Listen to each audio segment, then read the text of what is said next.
We raised $2.5 million to open catching ice cream. Now, before we did that, we made some financial projections to include in our investor deck.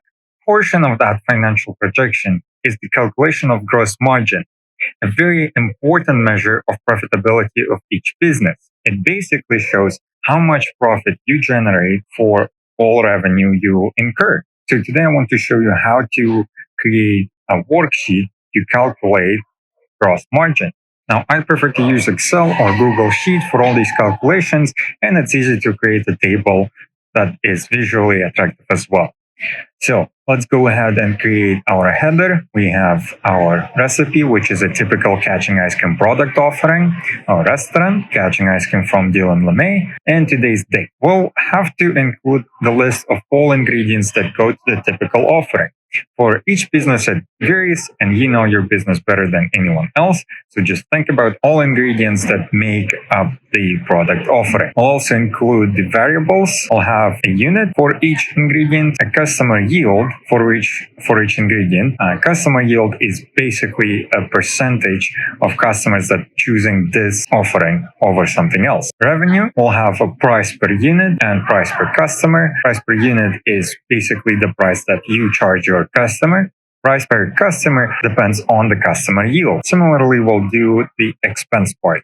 Cost per unit is the cost that it actually costs to make one unit, and cost per customer depends on the customer yield. Now we'll look at our offering at Catching Ice Cream. We serve ice cream bowls, and we do so in a single, double, and triple. We also offer waffle bowl, and we serve each ice cream in a cup, and each customer will also need a spoon and a napkin. We usually include the buffer or waste for calculation of gross margin, especially in food and beverage. Waste is quite common, so don't forget to include that. We also offer bottled water at the store, and we also sell merch. Finally, we offer customers bags. Now, in terms of units, all our ice cream is in the shape of bowls. So a single is one bowl, and similarly, we have a double and triple, a bowl for waffle bowl, cup, spoon, napkin. There is no unit for buffer of waste. We calculate merchandise as miscellaneous, and bags is a custom paper bag. Customer yield is a projection that you predict based on your marketing research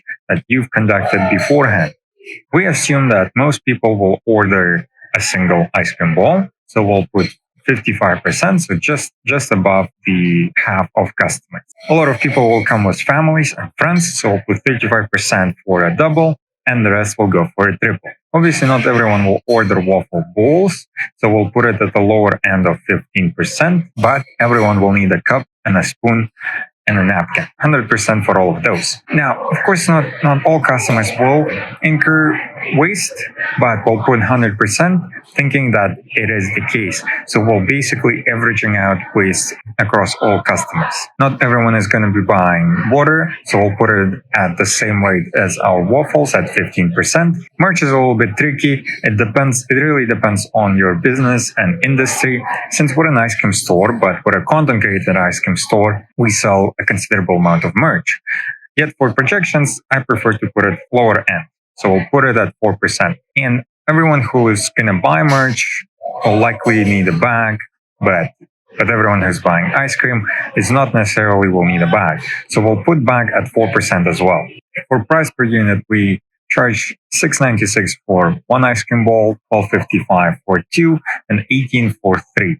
We charge $2 for a waffle bowl. Now, obviously, there is no cost for any packaging goods, but there is a $2 cost for water. Merch price varies from $6 to $40, so we'll average it at about $25.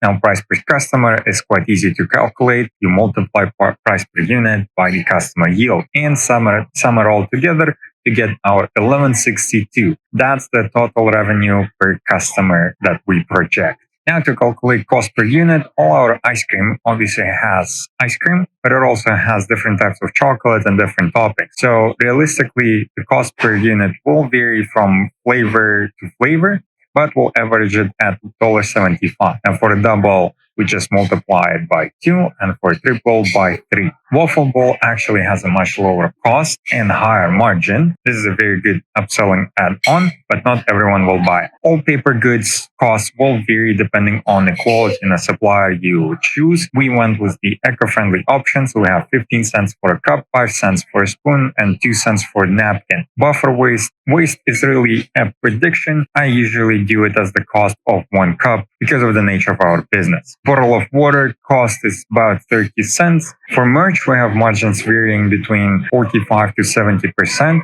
so we'll put the cost at about $10. Similarly to all other paper goods, our bags are custom and eco-friendly, so the cost is at 40 cents. Now we calculate cost per customer similarly as we did with price per customer. We'll just multiply the cost by the customer yield and sum it all together to get the total cost per customer of $3.58. Now to the final step of calculating gross margin.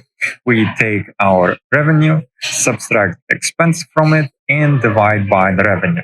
And we get our final number of 69%. Food and beverage industry usually sees this margin between 65 and 75%. So we are exactly at that middle point. And this is how you calculate gross margin for your business.